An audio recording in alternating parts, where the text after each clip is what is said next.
We're going to start with Clive, and I'm going to say that everything that I'm saying is allegedly, and it is not fact based on any facts. I cannot prove any of this. This is pure speculation.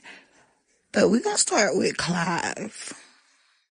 Now, it is said that Clive Davis was one of the ones who trained Diddy, and that Clive Davis was one of the ones who first taught Diddy everything that he knew when he came into the industry. I'm going to let y'all listen to Gene Deal talk about it. And his learned behavior from the people that mentored him. You got to realize, man, he learned from Andre Harrell. He learned from Russell Simmons. He learned from Clyde Davis.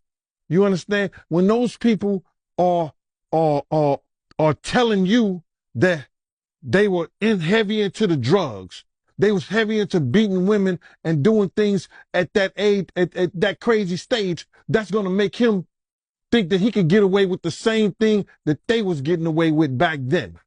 You understand? The things that he was saying, the touchy-feely between two men and all that stuff like that, man. All that, he learned that from them dudes. When I told y'all the story, when me and my man went up to Russell Simmons and he had a house and he had a man in bikini drawers in his bedroom.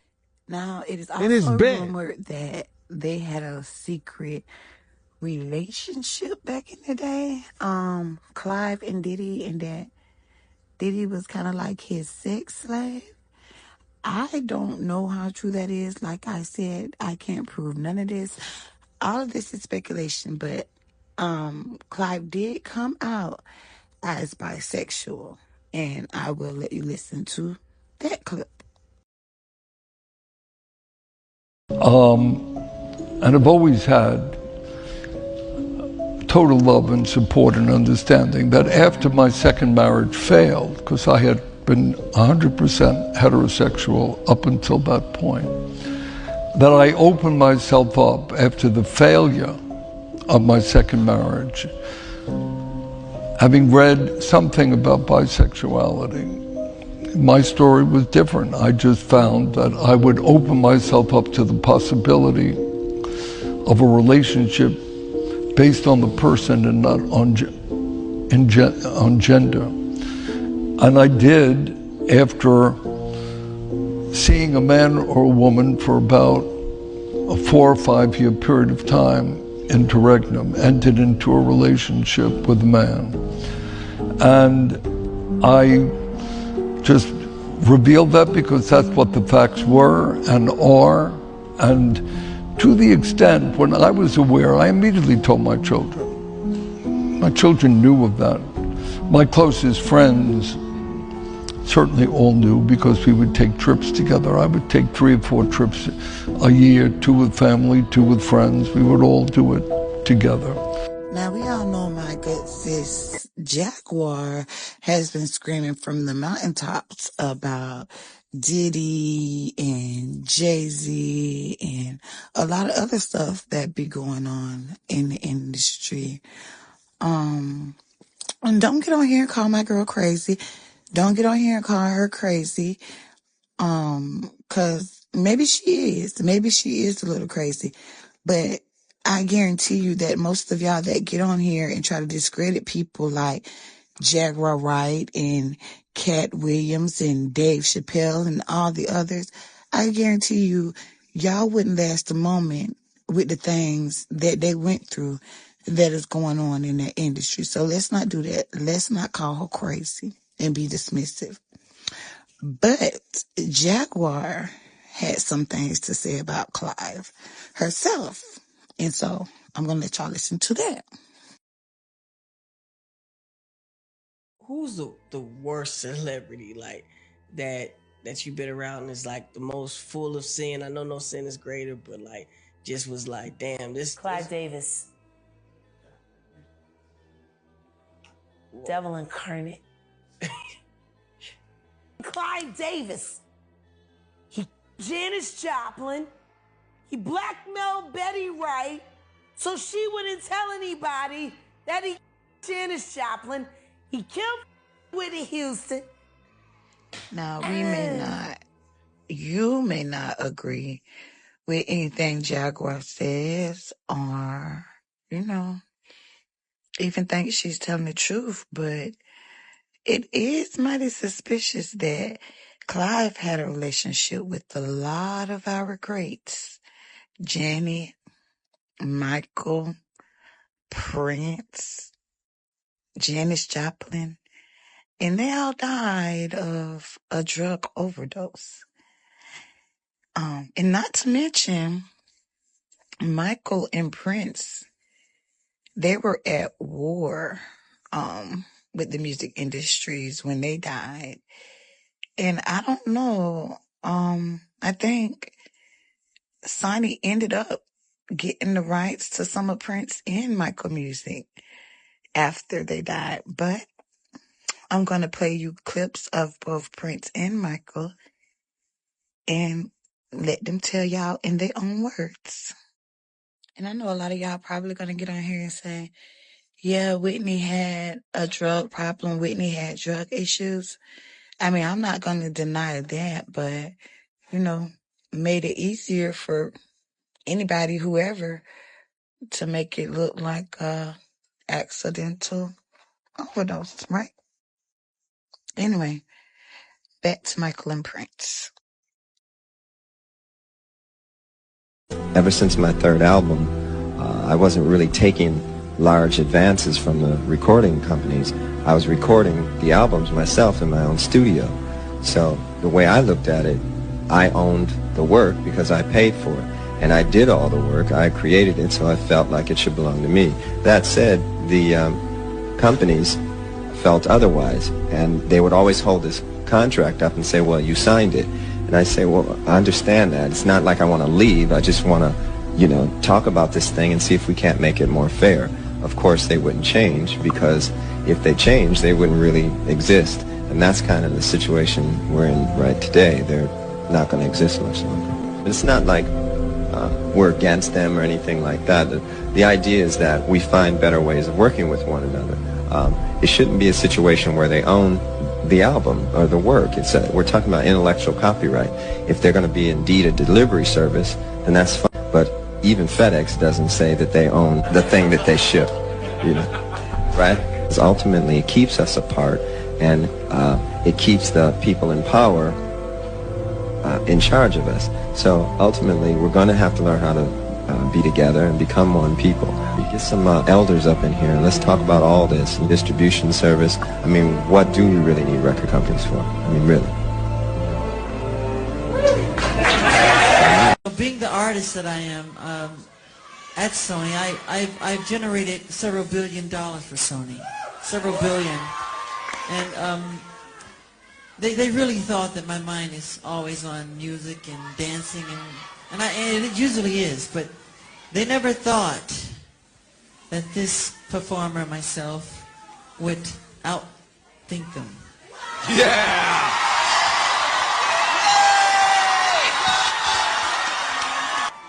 So I'm leaving Sony a free agent.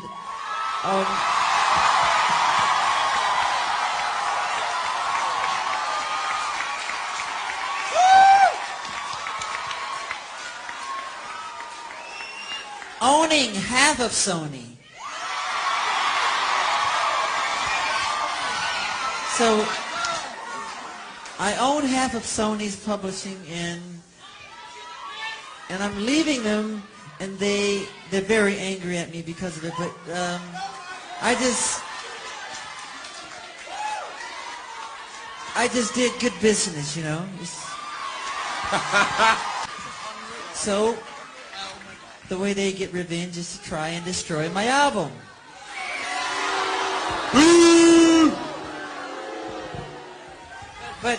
But I've always said, good art never dies. And Tommy Mottola is a devil. Respect!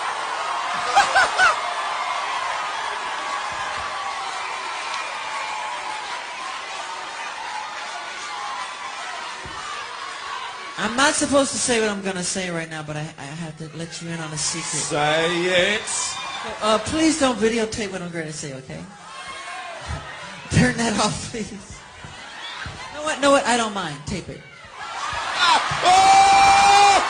Michael is getting gangster today! Yeah. Mariah Carey, after divorcing Tommy, came to me crying. She was crying so badly I had to hold her. And she said to me that this is an evil man.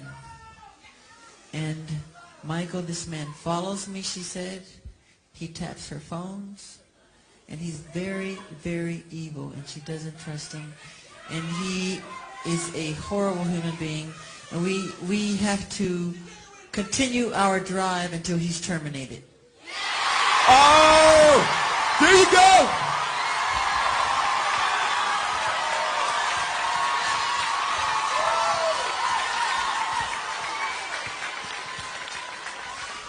We can't allow him to do Now, this to let's great not forget artistry. about We just the can't. lovely and fearless Miss Leola Brown, Bobby Brown's sister, who has been screaming from the rooftops that Whitney Houston and her daughter Bobby Christina were murdered. Leola has went on TV interviews, screamed from her social media, and she has now wrote a book about it. If y'all want to check that out, go to her Facebook page. I think it's Leola Muhammad now. But yeah, I'm going to let y'all see what she had to say about that. The beautiful Khadijah on TikTok did a good breakdown on that. So that's whose video I'm going to use. So hold on. People that wanted Bobby Christina dead, but I think the purpose of her death was to gain full access to Whitney Houston's estate. Killed my niece, just like they killed her mother. Bobby Christina Brown's aunt Leola Brown is claiming in an Inside Edition exclusive that she thinks her niece was murdered. Nick murdered Bobby Christina. When Nick gets arrested, everything will fall like dominoes. It has been speculated for years that Whitney Houston and Bobby Christina's death had some type of foul play. A lot of people say it's way too much of a coincidence that they both died the same exact way, face down in a bathtub. And Leola Brown, Bobby Christina's aunt, has said from the beginning that Whitney Houston and Bobby Christina's death were foul play. Whitney Houston's body told anybody upon looking at it that it was foul play. Okay, don't get it twisted. No, Whitney Houston, I counted at least 10 gashes in her chest alone. She had marks up and down her legs. Her fingernails were chipped. Her face was busted out. It was blown up. Yes, as if somebody was punching her in the face. Whitney Houston fought for her life. And if it isn't eerie enough, what Leola Brown said about Whitney Houston actually shows in her autopsy report. She had multiple abrasions all over her body, and the water that she was in was so hot that it scalded her skin in multiple areas. So it leaves a lot of speculation into why she would even get in a bath that hot. Basically, right before Whitney was murdered, Nick was brought into the picture. And when Nick did that to Bobby Christina and she was rushed to the hospital, because after he beat her and drug her up them steps, he shot her up with something and threw her in the bathtub. Dragged her up and knocked her. It was a setup. It was a setup. Yes. Nick was told not to let her go out of that house and to do whatever it was he got paid to do. And after Bobby Christina's passing, they were never able to determine whether the cause was accidental of her being found in the bathtub. She was on life support for about 5 months before she passed away from pneumonia. Leola Brown alleges that Bobby Christina's death was actually somebody going after Whitney Houston's estate, because when Whitney Houston passed away, her estate went to Bobby Christina. And a lot of people have speculated over the years that this person could be Clive Davis. Clive Davis is who owned Whitney Houston and all of her music ever since she started singing as a young girl. And why this is so heavily alleged is because during an interview the day before the Grammys, Whitney Houston came in and passed a note to Brandy, who was sitting next to Clive Davis. It's for you. 12 today. I'm just saying you love it because I love it. It's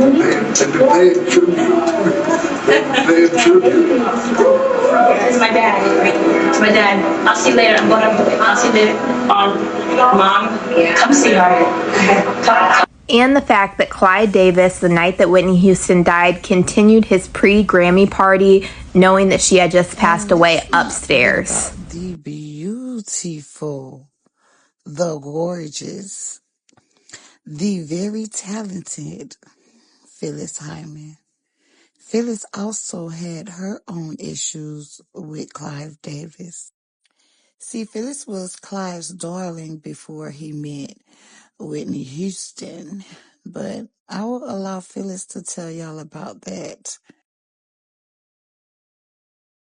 Davis taught me to never be afraid because I was so terrorized by him. Whether he meant to do it or not, I'll never know. But he sure taught me that if you try to terrorize me again, well, we can't say that on public radio. What I may do to someone who tries to hurt me again in this business, I'm not having it. I should be respected as I respect, and I will not have someone try to ruin my spirit and ruin my career. If Clive Davis, if his plan was to destroy my career, it didn't work. Nobody. I'm not pointing any fingers. This is pure speculation. No one has any facts on this except for the people that were involved. But I will say that there are a lot of coincidences and, well, too many coincidences, if you ask me. And they were close. Clive and P. Diddy were close. But if you ask Clive about P. Diddy right now, well, I'll let him tell you. A lot of people are curious about the status of P. Diddy. Status of what? P. Diddy. Diddy. Like puppy. The status of puppy. What do you make of that situation? All right. No comment from Clive Davis on P. Diddy. Mr. Davis, you are a major influence on the career of P. Diddy. Have you spoken to him since the federal raid? Have you spoken to Sean Combs?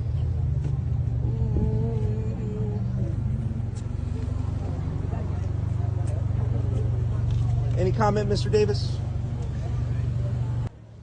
Any comments about Diddy? He credits you as one of his mentors.